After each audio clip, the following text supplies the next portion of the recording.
कुरान करीम की एक आयत मैंने आपके सामने तिलावत की है,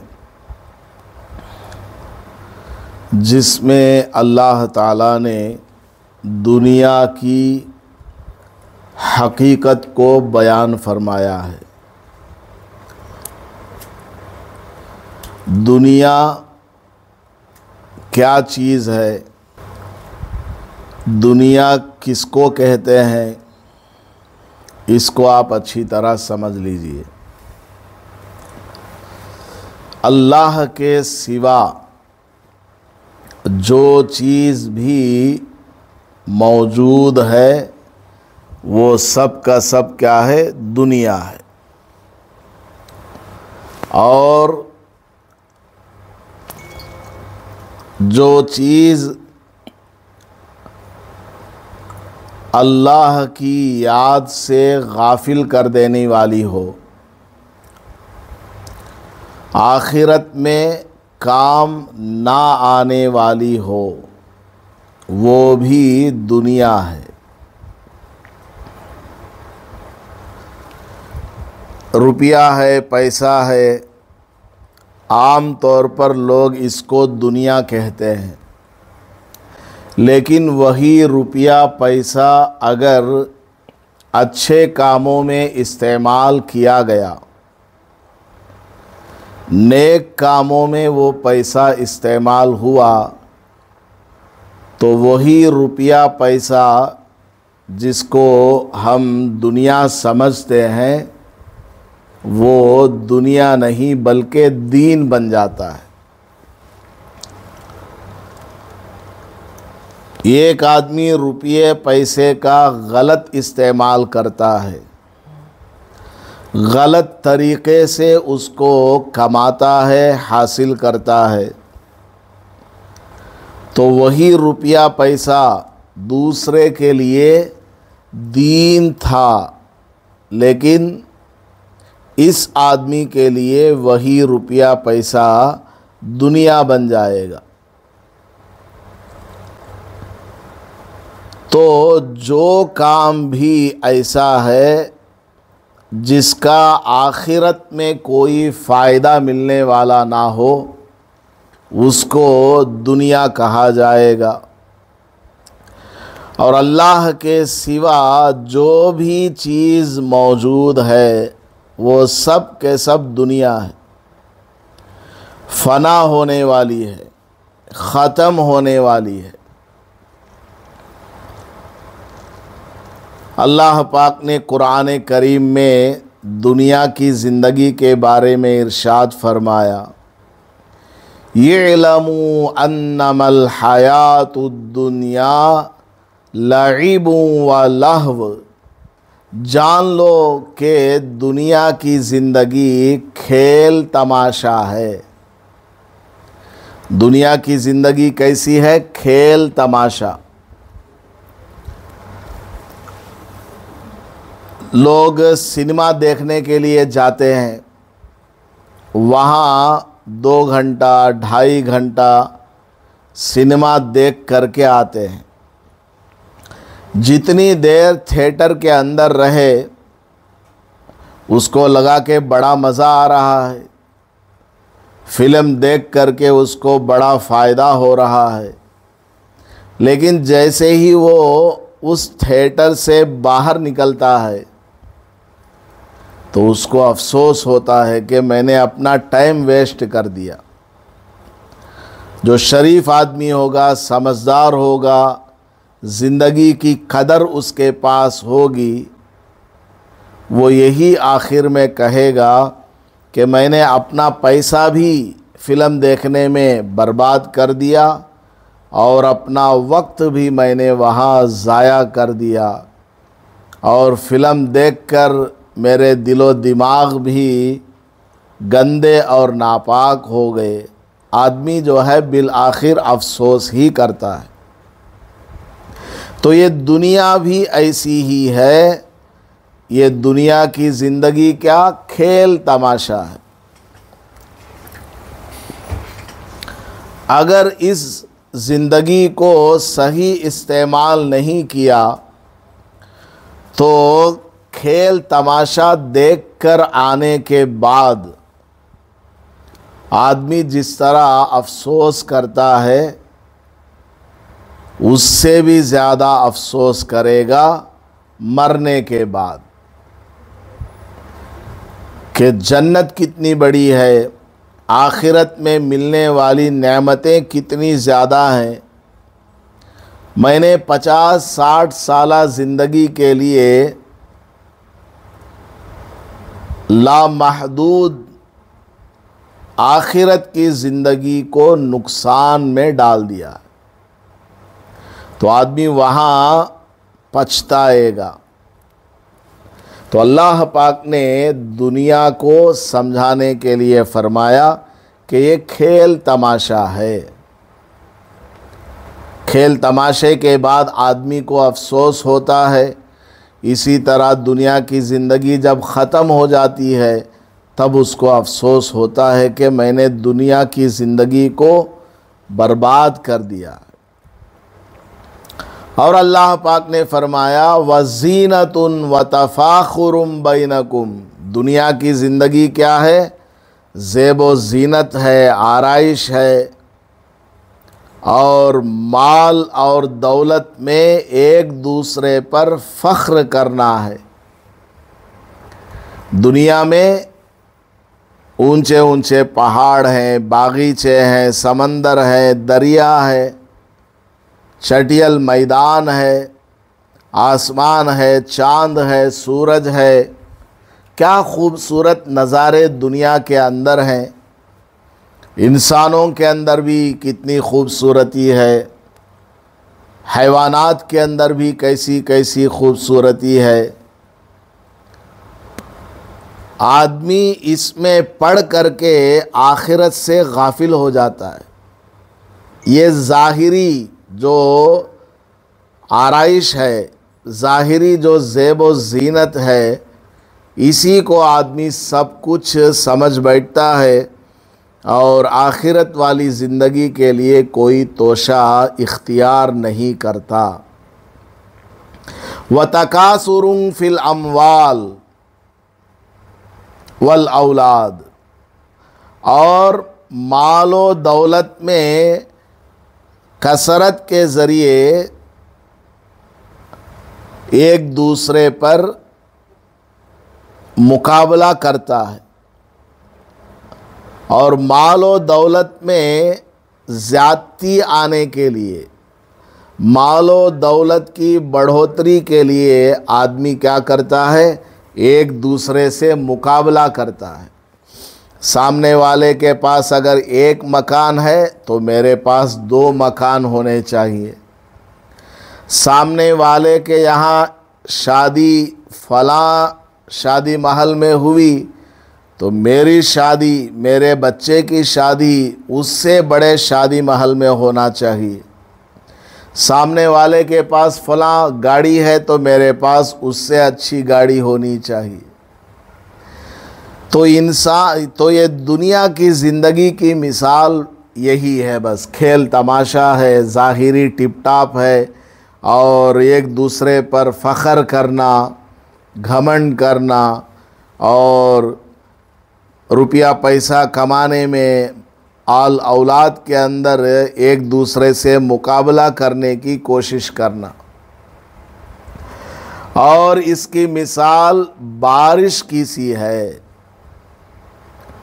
जिससे फसल लहलहा उठे। यानी जब खेत में ज़मीन में बारिश होती है तो खेत के अंदर अनाज पौधे ये सब निकल कर आते हैं और वो आजबल कुफ़ार नबातुहु, अल्लाह ताला फरमाता है उस खेत को देख करके किसान का दिल बड़ा खुश हो जाता है। किसान, फार्मर, खेती बाड़ी करने वाला आदमी जब अपने खेत को देखता है कि बारिश की वजह से उसके खेत के अंदर अनाज वग़ैरह उगने के लिए तैयार है उसका खेत और फसल बेहतरीन इस मर्तबा आने वाली है, उम्मीद है, इस तरह आदमी सोचता रहता है। सुम्म यहीजु फतराहु मुस्फर्रन सुम्म यकूनु हुतामा, फिर उस पर कोई ऐसी आफत आ करके पड़ गई कि वो सारा का सारा खेत सूख गया, पीला पड़ गया और चूरा चूरा हो गया। उसके दरख्त वगैरह सब झड़ गए, पौधे वगैरह सूख करके वो राख हो गए या तेज़ धूप की वजह से जल गए। ऐसा भी हो जाता है। खेत के अंदर एकदम हरियाली थी, चारों तरफ पौधे वगैरह नज़र आ रहे थे, किसान का दिल बड़ा खुश था, लेकिन अचानक कोई आफत आ गई। अचानक उसके ऊपर कोई तूफ़ान आ गया, सैलाब आ गया, खेत सारा उजड़ गया, या फिर इस कदर तेज़ धूप आई कि उसने सारे खेत को जला दिया। तो दुनिया की मिसाल भी ऐसी ही है कि आदमी दुनिया के ज़ेब व ज़ीनत को देखता है, दुनिया के अंदर मौजूद चीज़ों को देखता है। ये पहाड़ है, ये दरिया है, ये नदी है, ये तालाब है, फलां का मकान ऐसा, फलां का मकान ऐसा, मेरा मकान ऐसा होना चाहिए, मेरा घर ऐसा होना चाहिए, मेरे बच्चे भी सबसे आला होना चाहिए, मेरी कमाई इतनी होनी चाहिए, मेरे पास भी इतनी गाड़ियां होनी चाहिए।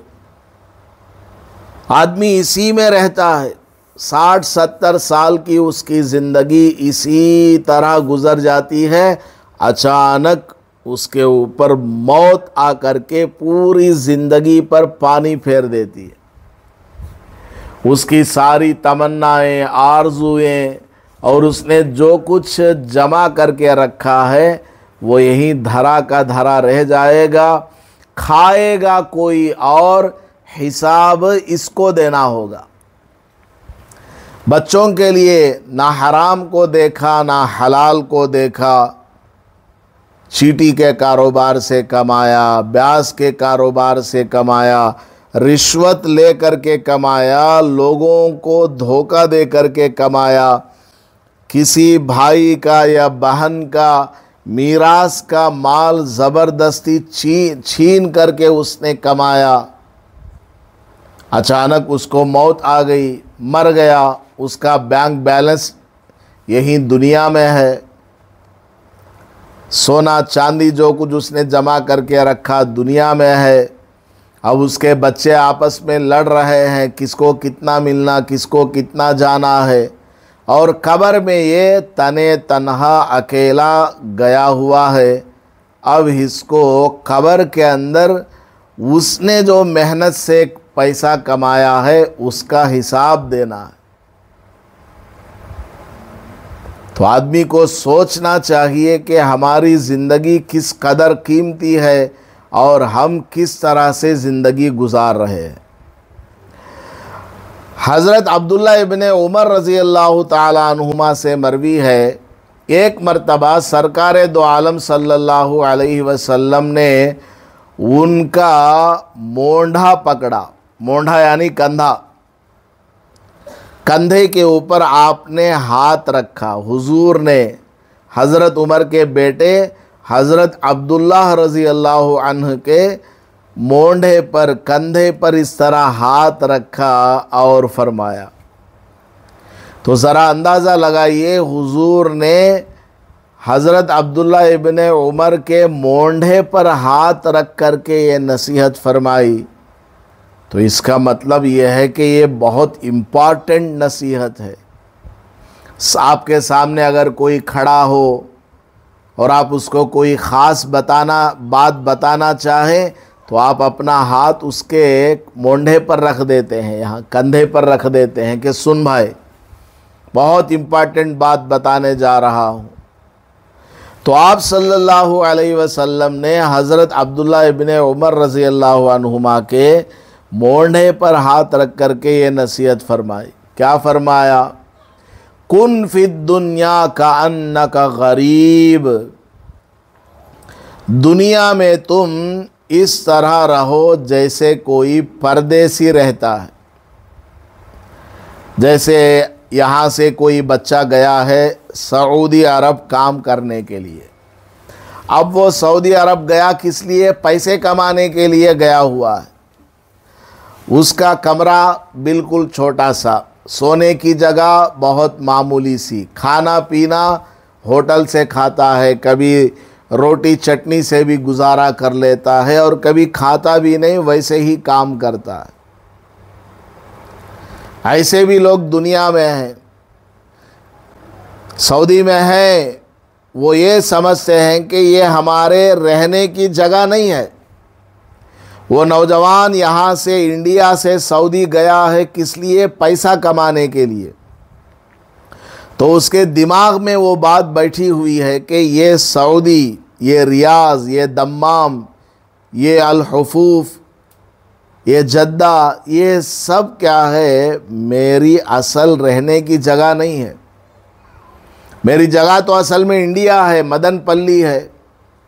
तो वो वहाँ सऊदी अरेबिया में जैसी भी ज़िंदगी मिले खुश रहता है।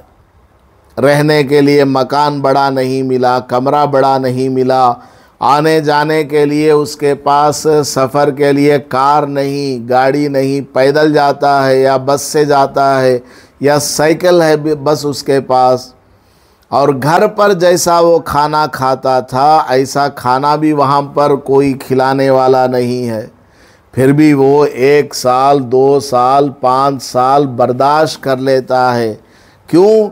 इसलिए कि वो अपने आप को समझता है कि मैं तो परदेसी आदमी हूँ, मुझे तो यहाँ बस चंद साल रहना है।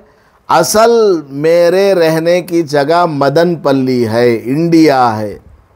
वहाँ जाऊँगा तो अपना ख़ास मकान बनाऊँगा, बड़ा मकान बनाऊँगा। मुझे मेरे मिजाज का खाना घर वाले बना करके खिला करके देंगे। वहाँ मेरे लिए बड़ा कमरा होगा, वहाँ पर मेरे लिए सोने का बिस्तर बेहतरीन होगा। अब यहाँ सऊदी अरब में जितने भी दिन मैं रहूँगा बस सब्र कर लेता हूँ। तो आप सल्लल्लाहु अलैहि वसल्लम ने मिसाल दे करके फरमाया, ऐ अब्दुल्ला इब्न उमर, दुनिया में इस तरह रहो जैसे कोई परदेसी रहता है। कि ये जो हमारी 60-70 साल की ज़िंदगी ये हमेशा वाली नहीं, परमानेंट वाली ज़िंदगी नहीं है। जिस तरह सऊदी अरब के अंदर रहने वाला नौजवान सऊदी अरब को अपने लिए परमानेंट नहीं समझता, आर्जी और टेम्परवरी समझता है, और वहाँ जैसी भी ज़िंदगी मिले गुजार देता है और अपने टारगेट पर फोकस करता है। उसका टारगेट क्या, मकसद क्या? पैसा कमाना है। तो पैसा कमाता है वो 2 साल में, 3 साल में, 5 साल में कमा करके लाकर फिर अपने इंडिया में बेहतरीन घर बना लेता है और दुकानें बना लेता है, सब चीज़ का इंतज़ाम कर लेता है। तो आप सल्लल्लाहु अलैहि वसल्लम ने मिसाल दे करके समझाया कि ऐ अब्दुल्ला इब्ने उमर, तुम यहाँ पर परदेसी हो। ये दुनिया तुम्हारे लिए असल रहने की जगह नहीं है। जिस तरह हम पहले नहीं थे, माँ के पेट में हमें अल्लाह ताला ने 9 महीने रखा या 1 साल रखा या 2 साल रखा, माँ के पेट में रहते हैं लोग। पहले हमारे रहने की जगह माँ का पेट था, बाद में माँ के पेट से अल्लाह ने दुनिया के पेट में भेज दिया। तो माँ का पेट क्या था? बस एक 9 महीने वाली ज़िंदगी थी, टेम्परवरी ज़िंदगी, आर्जी ज़िंदगी। अब दुनिया के पेट में अल्लाह ने लाकर हमें छोड़ा और ये दुनिया की ज़िंदगी 60 या 70 साल की हमारी ज़िंदगी है। अब इस दुनिया के पेट से निकल करके हम आखिरत के पेट में जाएंगे, और वो जो ज़िंदगी है लामहदूद ज़िंदगी है, इनफाइनाइट ज़िंदगी है, कभी ख़त्म नहीं होने वाली ज़िंदगी। ज़मीन और आसमान को राई के दाने से आप भर दीजिए और एक कौवे को मुकर्रर कीजिए कि तू आ और एक दाना खा करके चला जा। वो एक दाना खा करके चला गया। फिर उससे आपने कहा कि 1 साल के बाद आओ और दूसरा दाना खा करके चले जाओ। वो 1 साल के बाद आया, दूसरा दाना खा करके गया। फिर 1 साल बाद आओ, तीसरा दाना खा करके जाओ।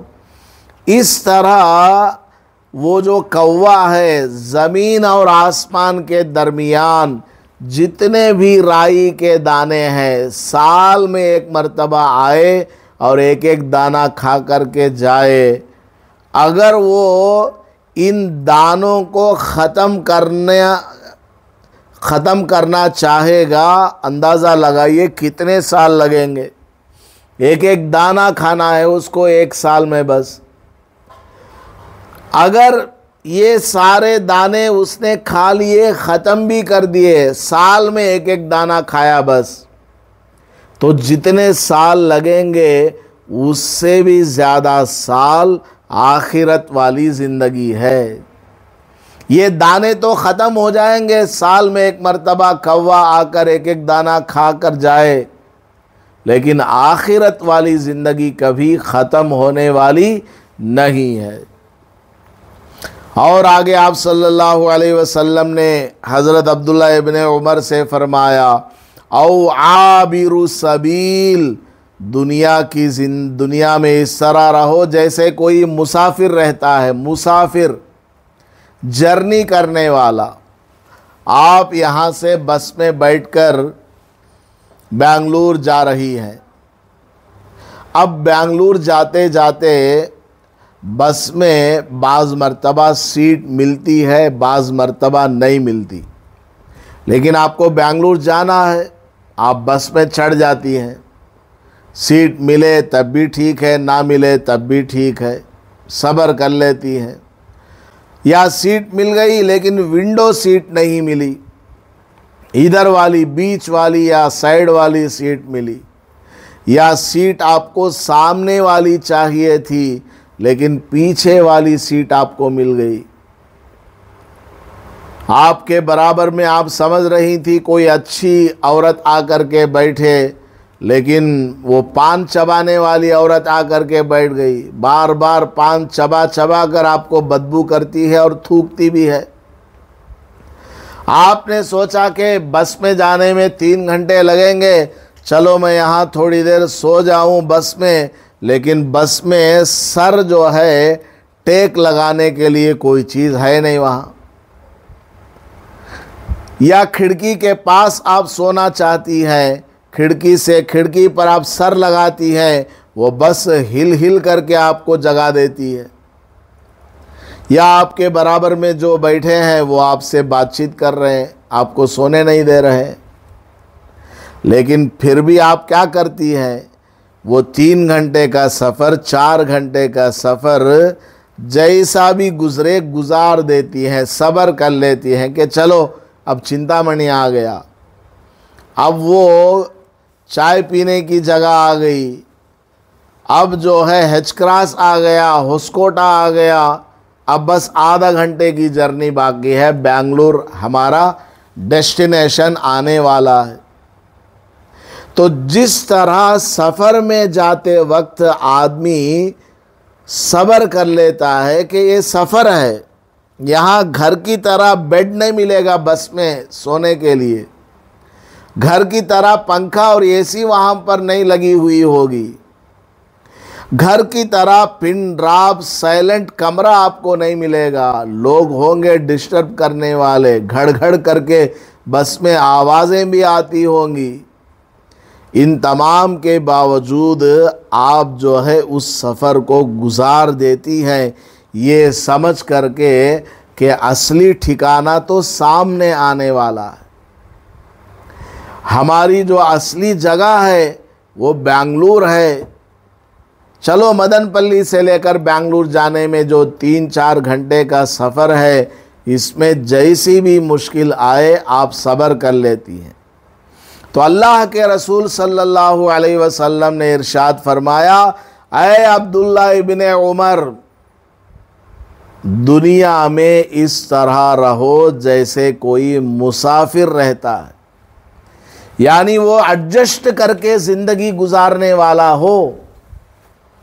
चाहे खाने को मिले ना मिले, तबीयत अच्छी हो ख़राब हो, नौकरी है नहीं है, बिज़नेस है नहीं है, लोग उनको इज़्ज़त देते हैं या नहीं देते हैं, शादी हुई या नहीं हुई, या शादी हो गई, बच्चे हुए या नहीं हुए, किसी भी तरह की हालत क्यों ना हो, सब्र करके गुजार देना है कि ये दुनिया की ज़िंदगी है, बस टेम्परवरी ज़िंदगी है, 60-70 साल वाली ज़िंदगी है। अब असल हमारी जगह क्या है? आखिरत है। लिहाजा वहाँ पर काम आने वाला काम करना है। आखिरत में जो चीज़ फ़ायदा पहुँचाने वाली है वो काम हमें इस दुनिया में करना है। ऐसे ही आदमी को कहा जाएगा कि ये अक्लमंद है, समझदार है। लेकिन अगर वो बेंगलुरु जाने वाला बस में लड़ाई झगड़ा कर ले कि मुझे सीट नहीं मिली, मुझे कंडक्टर ने सलाम नहीं किया, मुझे फ्रंट वाली सीट नहीं मिली, और मुझे टेक लगाने के लिए जगह नहीं है, और मेरे बाजू में जो बैठा हुआ है या बैठी हुई है बहुत डिस्टर्ब कर रही है, अगर आपने वहाँ पर इन तमाम चीज़ों की तरफ तवज्जो दी और लड़ाई झगड़ा शुरू कर दिया, तो कंडक्टर बोलेगा, अम्मा नु दिगुम्मा मुंदु అవసరంలే నువ్వు దిగు, సొంత కారు తీసుకొని నువ్వు బెంగళూరుకు పోగరకు ड्राइवर कंडक्टर उतार डालता। ड्राइवर और कंडक्टर क्या बोलेगा, अम्मा उतर जाओ, तुमको बस में सफ़र नहीं करना है, तुम अपनी खुद की गाड़ी लाओ और जाओ। तो इसी तरह ये जो दुनिया की ज़िंदगी है, इस दुनिया की ज़िंदगी में हम माल के पीछे पड़े रहें, आल औलाद के पीछे पड़े रहें, घर मकान कंपनी फैक्ट्री हमारी ऐसी होनी चाहिए, बच्ची की शादी इस तरह धूमधाम से होनी चाहिए, और मेरे कपड़े ऐसे होने चाहिए, जेवर ऐसे होने चाहिए, और मेरे पास फ़लाँ फ़लाँ लोग आए मुझे इज़्ज़त दें, ये सब इन तमाम चीज़ों की फ़िक्र में हम लोग पड़ गए और आखिरत को भूल गए। तो फरिश्ता आएगा मलकुल मौत और आ कर के हमारी ज़िंदगी छीन कर ले जाएगा, और आखिरत में हमारे पास कुछ भी नहीं रहेगा, हमारे नाम आमाल में कुछ भी नेकी नहीं होगी। तो खुलासे कलाम आज के इस बयान का ये है कि दुनिया की ज़िंदगी को जैसी मिली है उसको गुजार दें, बस सब्र कर लें, बस अल्लाह ने हमें जैसा रखा है उसमें सब्र कर ले और अल्लाह ताला से दुआ करते रहें, इबादत के ज़रिए, नमाज के ज़रिए, और अपनी ज़बान को अच्छा करें, सच बोलें, झूठ ना बोलें, सबके साथ अच्छा बर्ताव करें, सबका हक अदा करें, अच्छे अमाल करते हुए ज़िंदगी को गुजार दें। दुनिया में हमारे साथ क्या हो रहा, क्या नहीं हो रहा, क्या मिल रहा, क्या नहीं मिल रहा है, फ़लाँ को ये मिला, फ़लाँ को ये मिला, इसके चक्कर में अगर हम पड़े रहेंगे हमारी ज़िंदगी बेचैन वाली हो जाएगी, हम कभी भी खुश नहीं रह सकते। आप कितने भी बड़े मालदार बन जाइए, आपसे बड़ा मालदार कोई और मिलेगा ज़रूर। आपने अगर एक मकान बना लिया तो सामने वाले के पास तो 2 मकान है, आपके पास अगर एक गाड़ी है तो सामने वाले के पास 4 गाड़ी हो सकती है। आप सबसे आगे, सबसे टॉप जाना चाहें, इम्पॉसिबल है, नहीं हो सकता। आप अपना एक पैर उठाइए, खड़े होकर उठाएंगी, दूसरा पैर भी आप उठा सकेंगी क्या? नहीं उठा सकती। अल्लाह ने बस हमें इतनी ताकत दी है कि हम खड़े होकर एक पैर ऊपर कर सकते हैं, दोनों पैर ऊपर हवा में नहीं कर सकते। तो ये जो दुनिया की चीज़ें हैं, मालो दौलत, इज़्ज़त वग़ैरह, ये सब क्या अल्लाह ताला ने हमें जितना दिया बस उसी पर रहें, अल्लाह का शुक्रिया अदा करते रहें और अपना मेहनत से कामो काज करते रहें, अल्लाह की इबादत करते रहें और दुनिया की ज़िंदगी को गुजार दें। बस ज़्यादा की तड़प में रह कर के नमाज को छोड़ देना, कुरान की तिलावत को छोड़ देना, ज़िक्र को छोड़ देना, अल्लाह से मायूस और नाउम्मीद हो जाना, ये बहुत बड़ा हमारे लिए नुकसान देने वाला काम है। अल्लाह ताला हमें आखिरत की फ़िक्र और उसकी तैयारी करने की तौफ़ीक़ अता फ़रमाए। आमीन व आखिरु दावाना अनिल हम्दुलिल्लाहि रब्बिल आलमीन। सबक नंबर 38 देखिए, 38 30 पर 8। फ़क्र फाका दूर करने के लिए ये पढ़े। फ़क्र फाका यानी तंग दस्ती। घर के अंदर क्या है? तंगी है, पैसे नहीं है, सही से कपड़े नहीं है, खाना पीना या जो आपकी ज़रूरत की है वो चीज़ नहीं है। तो ऐसे मौके पर आप ये दुआ पढ़ें, इंशाअल्लाह बड़ा फ़ायदा होगा। क्या दुआ है? या अव्वलल अव्वलीन, या आखिरल आखिरीन, ज़ल कुव्वतिल मतीन, व या राहिमल मसाकीन, व या अरहमर राहिमीन। ये पूरी दुआ है। या अव्वलल अव्वलीन, या आखिरल आखिरीन, ज़ल कुव्वतिल मकीन, ज़ल कुव्वतिल मतीन, या राहिमल मसाकीन, व या अरहमर राहिमीन। तर्जमा, ऐ सबसे अव्वल, यानी अल्लाह ताला सबसे अव्वल है, अल्लाह से पहले कोई चीज़ नहीं। ऐ सबसे आखिर, यानी सबसे लास्ट में भी अल्लाह ही रहेगा, कोई और दूसरा नहीं। कुव्वत व ताकत वाले, ऐ मसाकीन पर रहम करने वाले। मसाकीन यानी गरीब, मिस्कीन की जमा है मसाकीन, गरीब। ऐ सबसे ज़्यादा रहम करने वाले, ये दुआ है। आप इसको तस्बीह की तरह भी पढ़ सकती हैं, रोज़ाना सुबह में 100 बार, शाम में 100 बार, या सिर्फ 100 बार, या हर नमाज के बाद 7 मरतबा, 11 मरतबा भी आप इसको पढ़ना चाहें पढ़ें, इंशाअल्लाह बड़ा फ़ायदा होगा। नंबर 2, जब घर में दाखिल हो तो सलाम करने के बाद हुजूर सल्लल्लाहु अलैहि वसल्लम पे दरूद व सलाम भेजकर सूरह इखलास पढ़े। जब आप घर में दाखिल हो तो सलाम करना, अस्सलामु अलैकुम व रहमतुल्लाहि व बरकातुहू, एक बार सलाम करना बस। उसके बाद 3 मरतबा दरूद शरीफ पढ़ें, कोई भी दरूद, दरूद इब्राहिम पढ़ लें, या फिर सिर्फ अल्लाहुम्मा सल्ली अला मुहम्मद, अल्लाहुम्मा सल्ली अला मुहम्मद, अल्लाहुम्मा सल्ली अला मुहम्मद, ये भी ठीक है। या फिर सल्लल्लाहु अलैहि वसल्लम, इसको 3 बार पढ़ लें, वो भी ठीक है। तो सबसे पहले घर में एंटर होते वक्त सलाम करना और 3 बार दरूद शरीफ पढ़ना और सूरह इखलास भी 3 बार पढ़ना बेहतर है। ये काम आप करें, इंशाअल्लाह आपके घर के अंदर बरकत आएगी, आपकी जान में, माल में, आल औलाद में, और जो भी मुश्किल है अल्लाह ताला उसको दूर फरमाएगा।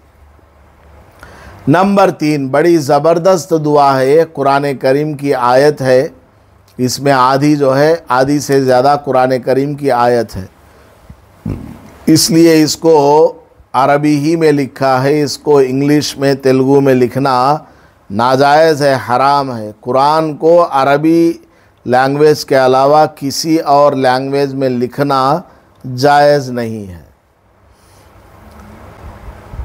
क्या दुआ है ये, इसका किस्सा सुनिए पहले।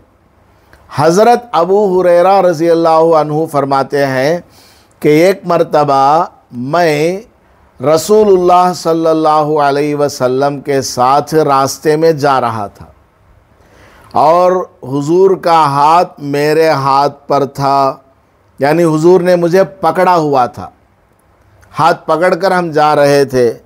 तो रास्ते में एक आदमी को हुजूर ने देखा, वो आदमी बड़ा दुबला पतला है। हुजूर ने पूछा, क्या बात है, तुम बड़े दुबले पतले हो, बहुत कमज़ोर हो, परेशान हाल मालूम होते हो। वो आदमी कहने लगा, जी हज़रत, हमारे घर में खाने पीने के लिए बड़ी तंगी है, बड़ा परेशान रहता हूँ। फिर आप सल्लल्लाहु अलैहि वसल्लम ने ये दुआ सिखाई है जो यहाँ पर मैंने लिखी है। हज़रत अबू हुरैरा रज़ी अल्लाहु अन्हु फरमाते हैं कि इस दुआ को मैंने भी पढ़ना शुरू कर दिया।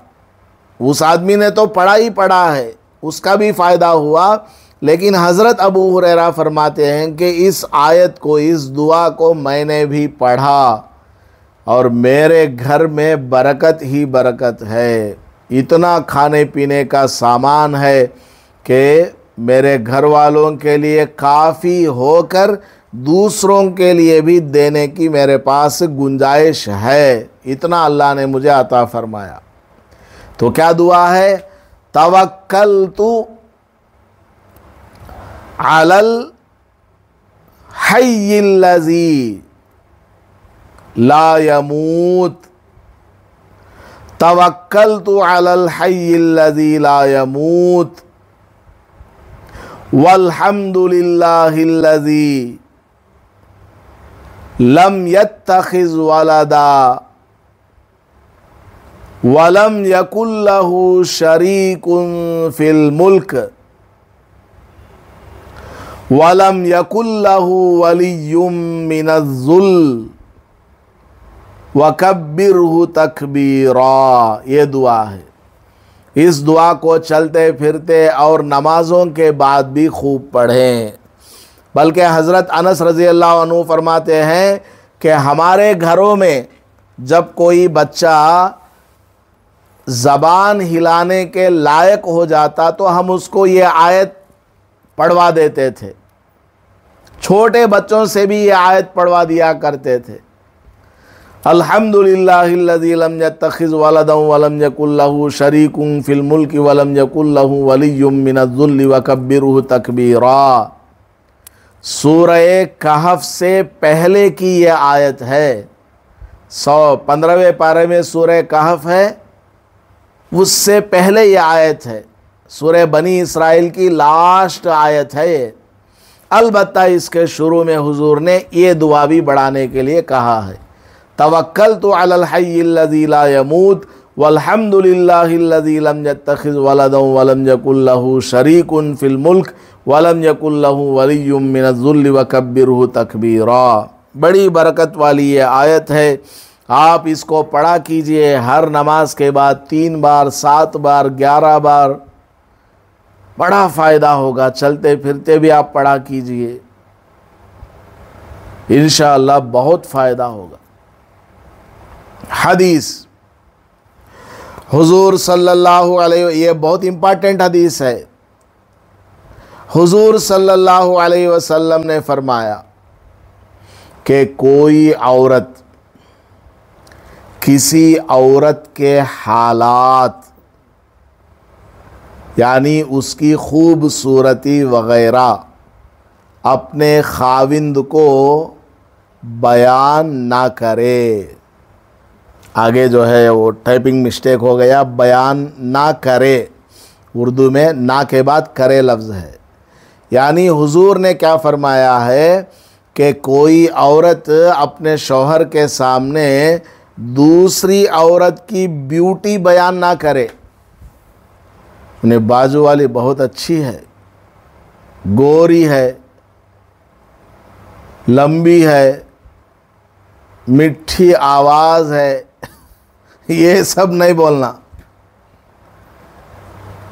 दूसरी औरत के जिस्म से मुताल्लिक, उसकी बॉडी और उसकी आदतों से मुताल्लिक अपने शौहर के सामने बयान नहीं करना, क्योंकि शैतान जो है वसवसा डाल देगा शौहर के दिल में कि मेरी जोरू ऐसी है, फलां बहुत अच्छी है, कहते ना, उससे निकाह कर लिया तो अच्छा होता, ऐसा ख्याल पैदा होता।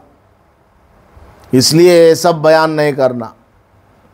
और एक दूसरी रिवायत में है कि कोई मर्द किसी दूसरे मर्द के हालात अपनी बीवी के सामने बयान ना करे, वरना फितने का अंदेशा है। मर्द भी क्या नहीं करना, अपनी बीवी को दूसरे मर्द के किस्से सुनाना नहीं। उन्हें फला आदमी है अब्दुल्ला, डेली 5,000 कमाता, उन्हें चिकन शॉप है फलां जगह। अभी ने सोचती है इन्हें मेरा मर्द माठी मिला, डेली 500 भी कमाता ना, उन्हें 5,000 कमाता कहते ना, उससे शादी कर ले अच्छा था। माँ बाप को गालें देती है, हमारे अम्मा अम्मी अब्बा मर को ना कान चलने की मालूम नहीं, मंजे इसे बन को दे डाले हिंगर को। खैर, ये इंसान की फितरत है, नेचर है, और शैतान भी साथ में मसाला कूट को डालने वाला है। इसलिए कोई औरत दूसरी औरत की खूबसूरती वगैरह के सिलसिले में शौहर के सामने कुछ ना कहे, और शौहर भी दूसरे किसी मर्द के बारे में अपनी बीवी के सामने कुछ भी ना करे। सिर्फ आगे लिखा है, सिर्फ ज़रूरी बात ही बताया करे, जो बात ज़्यादा इम्पॉर्टेंट हो दूसरी के बारे में बोलना वो बताओ। बाजू वाली आपा की तबीयत ख़राब है, कहते दुआ करो, ये एक बात हो गई, बता दिया ठीक है। या बाजू में झगड़ा हो गया, उसके बारे में कोई बात बता दिया। यानी जो इम्पॉर्टेंट बात है किसी औरत के बारे में बताना हो या मर्द के बारे में बताना हो तो बस उतना ही बताना, बाकी डीप नहीं जाना, वरना फितना हो सकता है। होगा नहीं बोलना, हो सकता है, पॉसिबल है, क्योंकि इंसान है ना। नमाज का मसला,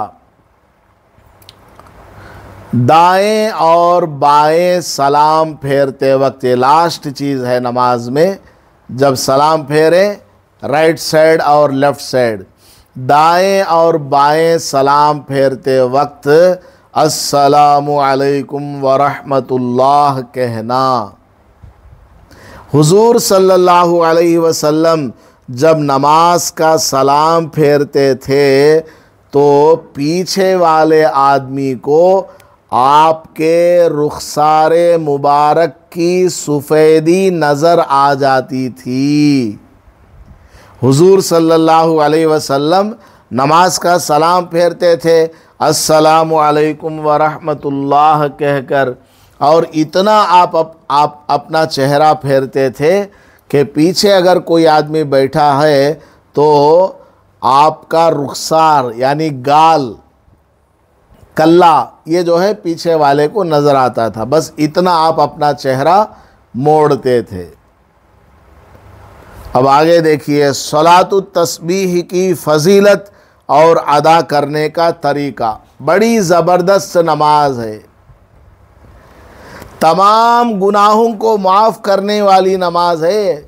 यानी इस नमाज को पढ़ेंगे तो अल्लाह ताला तमाम गुनाहों को माफ़ कर देगा। सगीरा गुनाह, कबीरा गुनाह, जान कर किए हुए, अनजाने में किए हुए, दिन के गुनाह, रात के गुनाह, जवानी के, हर तरह के गुनाह सब अल्लाह ताला माफ़ कर देगा इस नमाज को पढ़ने से। सलातुत तस्बीह 4 रकात नमाज होती है। ये नमाज रसूलुल्लाह सल्लल्लाहु अलैहि वसल्लम ने अपने चचा हज़रत अब्बास रज़ी अल्लाह अन्हु को बतौर तोहफ़ा व अतिया के सिखाई थी। अंदाज़ा लगाइए, हुजूर ने किसी मामूली सहाबी को यह नहीं सिखाई नमाज, ख़ास अपने चचा को सिखाई है। हुजूर ख़ास अपने चचा को सिखा रहे हैं, तो आप समझ लें कि ये नमाज किस कदर इम्पॉर्टेंट नमाज है। और वो भी क्या, तोहफे के तौर पर, ऐ चचा मैं तुमको एक गिफ्ट दे रहा हूँ, ले लो, इसको पढ़ लो, पूरी ज़िंदगी के गुनाह माफ़ हो जाएंगे। इसकी फजीलत ये इरशाद फरमाई है कि इसके पढ़ने से सारे गुनाह छोटे बड़े माफ़ हो जाते हैं। सलातुत तस्बीह 4 रकात वाली आम नफिल नमाज़ों की तरह अदा की जाती है, यानी कामन जिस तरह नफिल नमाज हम पढ़ते हैं ऐसे ही इसको पढ़ना है। बस नीयत क्या है, सलातुत तस्बीह की 4 रकात नफिल नमाज पढ़ता हूँ या पढ़ती हूँ, अल्लाहु अकबर, बस। अलबत्ता इजाफ़ी तौर पर इसकी हर रकात में 75 मरतबा 75 टाइम्स सुबहानल्लाहि वल्हम्दुलिल्लाहि वला इलाहा इल्लल्लाहु वल्लाहु अकबर पढ़ी जाती है। इस नमाज की स्पेशलिटी क्या है इसमें, इस नमाज में 70 पर 5 मरतबा ये तीसरे कलिमे का शुरू का सेंटेंस पढ़ा जाता है। यूं यानी 4 रकात में मिलाकर, यूं चारों रकात में मज़कूरा तस्बीह की कुल तादाद, टोटल काउंट 300 बनती है। हर रकात में 75 मरतबा पढ़ते हैं तो 4 रकात में कितने दफ़ा हो जाएगा, 300। वाज़ेह रहे कि ये नमाज मोतबर अहादीस से साबित है, जिसकी बड़ी फजीलत है। इस नमाज के पढ़ने का तरीका, इस नमाज के 2 तरीके हैं। ये थोड़ा प्रिंट होने में गड़बड़ हो गया, मैं इसको बाद में सही करके आपको व्हाट्सएप में भेज देता हूँ। ये उर्दू थोड़ा ऊपर नीचे हो गया है, मैं इसको थोड़ा बाद में कर दूँगा। बस उसमें इतना ही लिखा है, इस नमाज के पढ़ने के 2 तरीके हैं, जिनमें से आसान तरीका दर्जे झैल है, यानी नीचे दिया गया है आसान तरीका। क्या तरीका है देख लीजिए। मज़कूरा तस्बीह पढ़ने का मकाम यानी जगह, पहली रकात में आपने नियत कर ली ना, सलातुत तस्बीह की 4 रकात नमाज पढ़ती हूँ, अल्लाहु अकबर, नियत बांध लिए। अब ये पहली रकात है। अब देखिए वो बॉक्स, देखिए बॉक्स, पहली रकात में सना के बाद कितने बार पढ़ना, आगे लिखा है 15 बार, जबकि दूसरी, तीसरी और चौथी रकात के शुरू में सूरह फातिहा और बिस्मिल्लाह से पहले 15 बार। तो पहली रकात में खाली सना पढ़ने के बाद 15 बार पढ़ना है, और दूसरी रकात में, तीसरी रकात में, चौथी रकात में जैसे ही आप खड़ी हो, अलहम का सूरा पढ़ने से पहले ये 15 बार पढ़ लेना, फिर अलहम का सूरा, सानी सूरा पढ़ना है। इतना समझ में आ गया कि 15 मरतबा कब पढ़ना है, ये आपको मैंने बता दिया। अब आगे देखिए, सूरत पढ़ने के बाद यानी रुकू के लिए जाने से पहले, चाहे कोई भी रकात हो, पहली रकात हो, दूसरी हो, तीसरी हो, कोई भी रकात हो, अलहम का सूरा पढ़ लिए और सानी सूरा पढ़ लिए, तो रुकू में जाने से पहले 10 बार पढ़ लेना। उसके बाद क्या लिखा है, रुकू में सुबहान रब्बियल अज़ीम 3 बार पढ़ने के बाद, पहली रकात में भी, दूसरी में भी, तीसरी में भी, चौथी में भी, रुकू में सुबहान रब्बियल अज़ीम 3 बार पढ़ने के बाद 10 बार ये पढ़ लेना। रुकू से उठकर कौमा में रब्बना लकल हम्द के बाद, रुकू से उठ गए, सीधा खड़ी हो गई, तो रब्बना लकल हम्द कहने के बाद 10 बार यही तस्बीह पढ़ना। क्या तस्बीह है? सुबहानल्लाहि वल्हम्दुलिल्लाहि वला इलाहा इल्लल्लाहु वल्लाहु अकबर। सजदे में सुबहान रब्बियल आला 3 बार पढ़ने के बाद एक सजदा हो गया। अब बैठ रही हैं तो ये जो बैठती है ना, ये जलसा, इसमें भी 10 बार इसी को बोल रहे हैं 2 सजदों के दरमियानी जलसे में। 2 सजदों के बीच में जो आप बैठती हैं उसको जलसा कहा जाता है। उस जलसे में 10 बार। फिर दूसरे सजदे में सुबहान रब्बियल आला 3 बार पढ़ने के बाद दूसरा सजदा है, उसमें सुबहान रब्बियल आला 3 बार पढ़ें, उसके बाद में ये 10 दफ़ा पढ़ लें। तो टोटल कितने हो गए? एक रकात में 75 हो गए। इस तरह हर रकात के अंदर ये 75 होकर चारों रकातों में 300 मरतबा ये नमाज हो जाएगी, ये तस्बीह हो जाएगी। इस नमाज को आप डेली पढ़ सकती हैं, नहीं तो हफ्ते में एक बार जुम्मा पढ़ना चाहें पढ़ें, या महीने में एक बार कम से कम पढ़ लें। हुजूर ने इरशाद फरमाया अपने चचा हज़रत अब्बास रज़ी अल्लाह अन्हु को, चचा डेली पढ़ लो, नहीं होता हफ्ते में एक बार पढ़ लो, नहीं होता महीने में एक बार पढ़ लो, नहीं होता तो साल में एक बार पढ़ लो। फिर आखिर दर्जे में इरशाद फरमाया, अरे चाचा ज़िंदगी में एक बार कम से कम ज़रूर पढ़ लेना। तो बड़ी फजीलत वाली ये नमाज है। इस नमाज को पढ़ने से दुआएं भी कबूल होती हैं। जिनके यहाँ शादियां नहीं हो रही हैं, रिश्ता नहीं मिल रहा है, उन लड़कों को लड़कियों को ये नमाज पढ़ने के लिए बोलिए और दुआ करने के लिए बोलिए। जिनको औलाद नहीं है वो भी ये नमाज पढ़ें और दुआ मांगे, बड़ा फ़ायदा होगा इंशाअल्लाह। डेली पढ़ें, एक दिन में 2 बार पढ़ना चाहे पढ़ सकती हैं।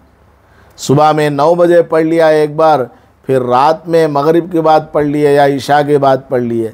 मकरू टाइम नहीं होना चाहिए, बस मकरू टाइम छोड़कर कभी भी ये सलातुत तस्बीह की नफिल नमाज आप पढ़ सकती हैं। अल्लाह ताला अमल की तौफीक अता फरमाए।